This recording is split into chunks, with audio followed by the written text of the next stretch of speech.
माझी सून रोज हवालदाराचा ड्रेस घालून कामाला जायची. सून ड्युटीवर जायला निघाली तेव्हा मी धावत येऊन तिचा टिफिन बॉक्स बॅगेत ठेवत होते. बॅगेत टिफिन ठेवताच माझ्या हाताला पैसे लागले. मी ते पैसे बाहेर काढले. सुनेला विचारले, ममता, हे काय आहे? एवढे पैसे तुझ्याकडे कुठून आलेत? तुला जॉबला लागून अजून 1 महिनासुद्धा झाला नाही आणि एवढे पैसे कुठून आलेत? माझ्या बाजूलाच माझा मुलगा उभा होता. तो सुद्धा बायकोला प्रश्न विचारत होता की एवढे पैसे कुठून आलेत. आमच्या प्रश्नाने ती एवढी गोंधळली की तिला काय बोलावे, काय बोलू नये हे कळत नव्हते. ती अडखळत म्हणाली, भत्ता, मला भत्ता मिळाला आहे. मी म्हणाले, ममता, तुला अजून 1 महिनासुद्धा झाला नाही आणि लगेच भत्ता कसा मिळू शकतो? ममताने लगेच विषय बदलला आणि म्हणाली की मला ऑफिसला जायला उशीर होतोय, मी निघते. तिने विषय टाळला होता, पण मला तिच्यावर संशय आला. रात्री अंथरुणावर झोपायला जात असताना मला हाच विचार येत होता की काहीतरी आहे जे माझी सून आमच्यापासून काहीतरी लपवते. मी झोपायला आडवी झाली, पण झोप माझ्या डोळ्यापासून खूप दूर होती. या गोष्टीचा नक्कीच सोक्षमोक्ष लावावा असे मी मनाशी ठरवले होते. मी ठरवले की उद्या सकाळी ममता जेव्हा ऑफिसला जाईल तेव्हा मी तिचा पाठलाग करेन, म्हणजे सत्य जे काही असेल ते नक्कीच माझ्यासमोर येईल. दुसऱ्या दिवशी ममता हवालदाराचा ड्रेस घालून ऑफिसला जायला तयार झाली. मी तिला टिफिन दिला. टिफिन घेऊन आणि मला नमस्कार करून ममता ऑफिसला निघाली. 5 मिनिटांनंतर मी सुद्धा तिच्या मागोमाग गेले. मी माझा चेहरा पूर्णपणे चादरीने झाकला होता. ममताच्या पाठोपाठ मी सुद्धा रेल्वे स्टेशनवर पोहोचले आणि समोरचे दृश्य पाहून माझ्या पायाखालची जमीनच सरकली. मला वाटले की मला आता चक्कर येऊन मी खाली पडेन. मी जोरात ओरडले, ममता, थांबव हे सगळं. काय चालले आहे तुझे? तुला लाज नाही वाटत? मला समोर पाहून माझ्या सुनेच्या चेहऱ्याचा रंग निघून गेला होता. मी माझ्या मुलाला फोन करण्यासाठी बॅगेतून मोबाईल काढला. तेवढ्यात मला ममताने जोरात धक्का दिला. मी खाली जमिनीवर पडले. माझ्या डोक्याला लागले. मी उठून ममताला शोधत होते, पण ती गायब झाली होती. माझ्या डोळ्यासमोरून ते दृश्य जात नव्हते. माझी सून स्टेशनवर काही माणसासोबत. माझे नाव सुलभा आहे. मी माझ्या मुलासोबत मुंबई शहरात राहत होते. मी माझ्या आईवडिलांची एकुलती एक मुलगी होते, त्यामुळे मला घरातील सर्व सुखसोयी मिळत होत्या. माझे वडील पोस्ट ऑफिसमध्ये जॉब करायचे आणि आई गृहिणी होती. एकुलती एक असल्याने माझे आई वडील माझे सर्व लाड पूर्ण करायचे. माझी 12वी पूर्ण होताच माझ्या वडिलांनी माझे लग्न त्यांच्या मित्राच्या मुलाशी लावले. मुलगा इन्कम टॅक्स ऑफिसमध्ये नोकरी करत होता. तो प्रामाणिकपणे आपली ड्युटी निभावत होता.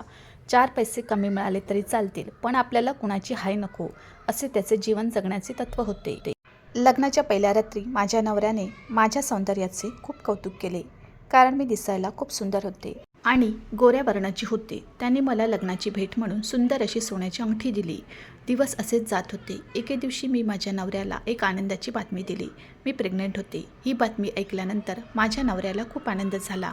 माझ्या सासूबाईसुद्धा खूप खुश होत्या. घरातील सर्व माणसे आनंदी होती आणि तो दिवस आला ज्या दिवशी मी एका सुंदर आणि निरोगी बाळाला जन्म दिला. माझ्या सासूने तिच्या आवडीचे नाव नातवाला ठेवले होते. माझा मुलगा मयूर सर्वांच्या काळजाचा तुकडा होता. त्याच्या येण्याने वातावरण अतिशय आनंदी झाले होते. घरातील सर्वांनी मयूरची खूप काळजी घेतली. मयूर आता 18 वर्षाचा झाला होता, पण अचानक आमच्या या आनंदाला कुणाची तरी नजर लागली. एके दिवशी माझे पती मला व माझ्या मुलाला सोडून कायमचे या दुनियेतून निघून गेले. आमच्या डोक्यावर मोठे संकट येऊन ठेपले होते. आमचा एकमेव आधार आम्हाला या जगातून सोडून गेला होता. थोडीफार बचत शिल्लक असल्यामुळे कसेबसे माझ्या मुलाचे शिक्षण पूर्ण केलं. काही काळानंतर मुलाला नोकरी लागली. दिवस असेच जात होते. एके दिवशी मी दुपारचे जेवण करून किचनचा ओटा साफ करत होते. तेवढ्यात दारावरची बेल वाजली. मी दार उघडताच मला समोर माझा मुलगा मयूर दिसला, पण तो एकटा नव्हता. त्याच्यासोबत एक सुंदर मुलगी होती. मी मयूरला विचारले, बाळा, ही मुलगी कोण आहे? मयूर प्रथम घाबरला, नंतर म्हणाला की आई, ही ममता आहे, माझी पत्नी. आम्ही दोघांनी मंदिरात जाऊन लग्न केलं. माफ कर आई, मी तुला काही कल्पना न देता लग्न केलं. मुलाचे शब्द ऐकून मला खूप वाईट वाटले. माझा मुलगा मला न सांगता मंदिरात जाऊन लग्न कसा करू शकतो? मयूरने माफी मागून मला समजावले. मी सुद्धा या सर्व गोष्टींकडे दुर्लक्ष केले आणि परिस्थितीला स्वीकारले. पण माझी सून मला एकदमच विचित्र वाटली. तिचे वागणे खूप विचित्र होतं. घरातील प्रत्येक गोष्टीवर ती विचित्र नजरेने बघत होती. मी माझ्या सुनेला तिच्या खोलीत नेऊन बसवले.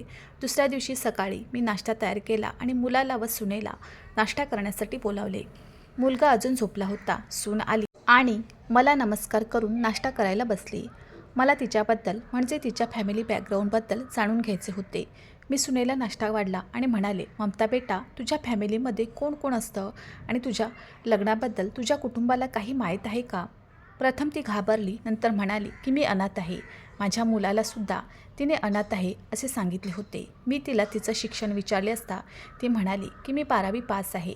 मी तिला आशीर्वाद दिला आणि माझ्या कामाला लागले. ममतासुद्धा मला किचनमध्ये येऊन मदत करत होती. काही बारीक सारीक कामे करत होती. माझ्या मुलाची सुट्टी संपली होती आणि तोसुद्धा ऑफिसला जाऊ लागला. मी आणि ममताने दुपारचे जेवण केलं आणि आपापल्या खोलीत गेलो. संध्याकाळी 4 वाजता चहा बनवण्यासाठी मी जेव्हा उठले, ममता किचनमध्ये आली आणि मला म्हणाली की आई, मला असं वाटतं की मी सुद्धा नोकरी करावी. घरी बसून मी बोर होण्यापेक्षा एखादी छोटी नोकरी करेन म्हणते. मी तिला म्हणाले, हे बघ बेटा, तू जॉब संदर्भात मयूरशी बोललीस आणि त्याची परमिशन घेतलीस तर खूप बरं होईल. ममताने होमध्ये मान हलवली आणि तिच्या खोलीत गेली. दुसऱ्या दिवशी माझा मुलगा ऑफिसला गेल्यानंतर काही वेळाने ममता तयार होऊन माझ्याकडे आली आणि म्हणाली की आई, आज मी इंटरव्ह्यूला जाते. मी तिला आशीर्वाद दिला. दुपारी 12च्या सुमारास ममता घरी आली आणि मला मिठाई भरवायला लागली. मी तिला विचारले, बेटा, तुला नोकरी मिळाली का? तिने हो म्हणून मान हलवली. दुसऱ्या दिवशी ती हवालदाराचा ड्रेस घालून ड्युटीवर जायला निघाली. असे दिवस चालले होते. एके दिवशी सून ड्युटीवर जायला निघाली तेव्हा मी धावत येऊन तिचा टिफिन बॉक्स बॅगेत ठेवत होते. बॅगेत टिफिन ठेवताच माझ्या हाताला पैसे लागले. मी ते पैसे बाहेर काढले. सुनेला विचारले, ममता, हे काय आहे? एवढे पैसे तुझ्याकडे कुठून आलेत? तुला जॉबला लागून अजून 1 महिनासुद्धा झाला नाही आणि एवढे पैसे कुठून आलेत? माझ्या बाजूलाच माझा मुलगा उभा होता. तो सुद्धा बायकोला प्रश्न विचारत होता की एवढे पैसे कुठून आलेत? आमच्या प्रश्नाने ती एवढी गोंधळली की तिला काय बोलावे, काय बोलू नये हे कळत नव्हते. ती अडखळत म्हणाली, भत्ता, मला भत्ता मिळाला आहे. मी म्हणाले, ममता, तुला अजून 1 महिनासुद्धा झाला नाही आणि लगेच भत्ता कसा मिळू शकतो? ममताने लगेच विषय बदलला आणि म्हणाली की मला ऑफिसला जायला उशीर होतोय, मी निघते. तिने विषय टाळला होता, पण मला तिच्यावर संशय आला. रात्री अंथरुणावर झोपायला जात असताना मला हाच विचार येत होता की काहीतरी आहे जे माझी सून आमच्यापासून लपवते. मी झोपायला आडवी झाली, पण झोप माझ्या डोळ्यापासून खूप दूर होती. या गोष्टीचा नक्कीच सोक्षमोक्ष लावावा असे मी मनाशी ठरवले होते. मी ठरवले की उद्या सकाळी ममता जेव्हा ऑफिसला जाईल तेव्हा मी तिचा पाठलाग करेन, म्हणजे सत्य जे काही असेल ते नक्कीच माझ्या समोर येईल.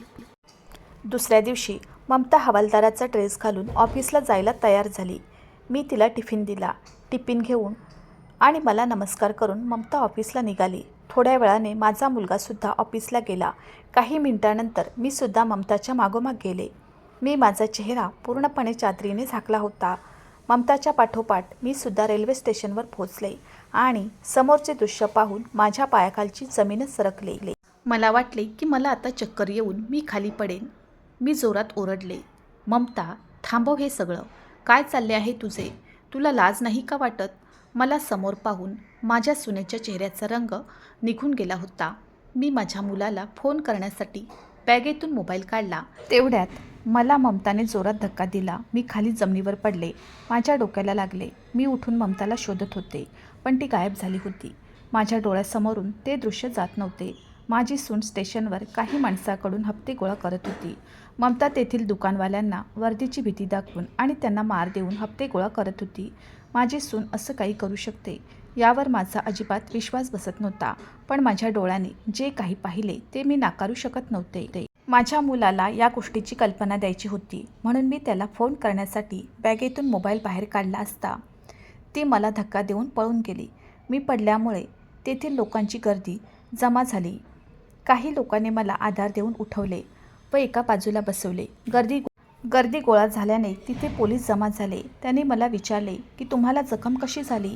त्यांनी मला पोलीस स्टेशनला नेले. मी त्यांना सगळा प्रकार सांगितला. पोलिसांनी सर्व माहिती लिहून घेतली आणि मला घरी सोडले. म्हणाले की तुम्ही काही काळजी करू नका, आम्ही या प्रकरणाचा सोक्षमोक्ष नक्कीच लावू. मी घरी पोहोचले. थोड्या वेळाने माझा मुलगासुद्धा ऑफिसमधून आला होता. मी माझ्या मुलाला ममताविषयी सर्व सांगितले. प्रथम त्याचा विश्वास बसला नाही, पण जेव्हा माझ्या डोक्यावरची जखम पाहिली तेव्हा त्याला सर्व प्रकरण समजले. मी मयूरला विचारले, बेटा, तुझी आणि ममताची ओळख कुठे आणि कशी झाली? ती खरोखर अनाथ आहे का? मयूर म्हणाला, आई, ममताची आणि माझी ओळख एका कॅन्टीनमध्ये झाली. मी जेव्हा कधी टी टाईममध्ये कॅन्टीनमध्ये चहा पिण्यासाठी जायचो तेव्हा माझी नजर ममतावर पडायची. मला ती खूप निरागस आणि प्रेमळ वाटली. काही दिवसानंतर आम्ही दोघे एकमेकांच्या प्रेमात पडलो. त्यावेळी तिने मला सांगितले की ती अनाथ आहे. आई वडील लहानपणीच तिला सोडून गेलेत आणि गेल्या 5 वर्षापासून ती या कॅन्टीनमध्ये काम करते. तेव्हा मी तिच्या फॅमिली बॅकग्राऊंड आणि पर्सनल गोष्टींकडे जास्त लक्ष दिले नाही आणि तिच्याशी लग्न करून तिला घरी आणले. पण ममता असं काही करू शकेल याची मला अजिबात कल्पना नव्हती. येऊ देत तिला घरी. अर्ध्या तासाने ममता घरी आली आणि माफी मागू लागली. मयूरने जोरात तिला थप्पड दिली आणि म्हणाला, बोल, तू हे सर्व का केलं? मी त्यावेळी तुझ्या फॅमिलीबद्दल काही विचारले नाही. सांग, कोण आहेस तू? मयूरचे शब्द ऐकून ममताच्या चेहऱ्याचा रंग उडाला. मयूर म्हणाला, 2 मिनिटात तोंड उघडले नाहीस तर माझ्यापेक्षा वाईट कोणी होणार नाही. ममता घाबरत सांगू लागली की मी अनाथ नसून माझे आई वडील गावाला राहतात आणि मी एका चोराची मुलगी आहे. माझे आई वडीलसुद्धा छोट्या मोठ्या चोऱ्या करून स्वतःचा उदरनिर्वाह करतात. मी सुद्धा त्यांचे बघून छोट्या मोठ्या चोऱ्या करू लागले. मला खूप श्रीमंत व्हायचे होते. मी मुंबईला आले आणि तिथेच छोटीशी नोकरी करून राहू लागले. माझे पहिले लग्न झाले होते. तो माणूस वयोवृद्ध होता, पण श्रीमंत असल्याने मी त्याच्याशी लग्न केले. त्याचे घर मोठे होते आणि तो एकटाच राहत होता. मी माझ्या नवऱ्याकडून खूप सारे पैसे घेऊन माझ्या आईवडिलांना पाठवले. माझ्या आईवडिलांना समजले की मी एका वयोवृद्ध आणि श्रीमंत माणसाशी लग्न केले आहे. तेव्हा त्यांनासुद्धा पैशाचा लोभ सुटला आणि त्यांनी मला एक कल्पना सुचवली की तू तुझ्या नवऱ्याची सर्व प्रॉपर्टी तुझ्या नावावर कर आणि त्याला विष देऊन मारून टाक. माझ्या आईवडिलांची कल्पना मलासुद्धा योग्य वाटली आणि मला त्या म्हाताऱ्यासोबत आयुष्य काढायला वैताग आला होता. पण दुर्दैवाने माझे सर्व बोलणे माझ्या नवऱ्याने माझ्या मागे उभे राहून ऐकले आणि लगेच मला घटस्फोट दिला आणि मला घरातून हाकलून दिले. त्यानंतर मला कॅन्टीनमध्ये नोकरी मिळाली आणि मी एका गर्ल्स हॉस्टेलमध्ये राहू लागले. माझा श्रीमंत होण्याचा प्लॅन होता म्हणून मी एक हवालदाराचा ड्रेस विकत घेतला आणि तुम्हाला सांगितले की मला रेल्वे पोलीसमध्ये नोकरी लागली आहे. खरं तर मी कसलं ट्रेनिंग वगैरे घेतलं नाही.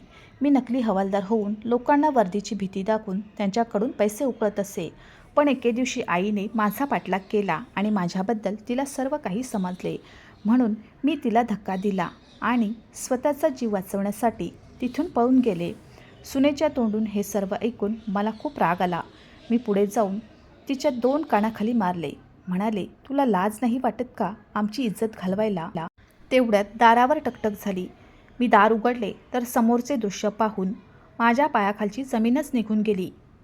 बाहेर पोलिसांची गाडी उभी होती. पोलीस आत आले आणि म्हणाले की तुमच्या सुनेने पोलिसांची नकली वर्दी घालून वर्दीचा अपमान केला आहे. त्याचप्रमाणे लोकांना वर्दीची भीती दाखवून त्यांच्याकडून पैसे उकळले आहेत. त्यामुळे आम्ही तुमच्या सुनेला अटक करत आहोत. पोलीस ममताला घेऊन गेले. काही दिवसानंतर माझ्या मुलाने ममताला घटस्फोट दिला आणि मी एका गरीब आणि प्रामाणिक मुलीशी पूर्ण चौकशी करून माझ्या मुलाचे लग्न करून दिलं. ममता नावाचे वादळ आमच्या आयुष्यातून निघून गेल्याने आम्ही आमच्या आयुष्यात खूप सुखी आहोत. तुम्ही तुमच्या मुलांचे लग्न करताना पूर्ण चौकशी करूनच लग्न करावे असे मला वाटते. मित्रांनो, मला आशा आहे की तुम्हाला आमची कथा आवडली असेल. कथा आवडली असेल तर व्हिडिओला लाईक करा. चॅनलवर नवीन असाल तर चॅनलला सबस्क्राईब करा आणि हो, नोटिफिकेशन बटन दाबा जेणेकरून तुम्हाला पुढील अपडेट सर्वात आधी मिळतील. तुमचा मौल्यवान वेळ कथा ऐकण्यासाठी दिल्याबद्दल धन्यवाद. पुन्हा भेटू अशाच एका नवीन कथेसोबत.